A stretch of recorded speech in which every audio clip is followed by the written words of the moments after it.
এগুলো বাচ্চা বের হবে। এছাড়াও দেখতে পাচ্ছেন ডিম রয়েছে, লেয়ার ডিম। যারা লেয়ার বাচ্চা নিতে চান এখনই বুকিং করেন, 2-1 দিনের মধ্যে বাচ্চা পেয়ে যাবেন ইনশাল্লাহ। 150-200 পিস যারা বাচ্চা নিতে চাচ্ছেন।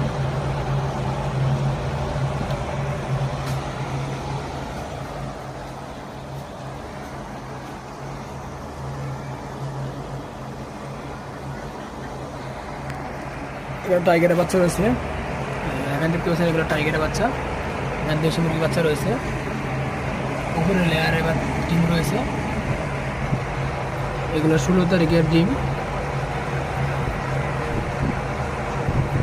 সামনে সপ্তাহ বাচ্চা বের হবে এগুলো। যারা চীনা হাঁসের বাচ্চা নিয়েছেন যোগাযোগ করতে পারেন। চীনা হাঁসের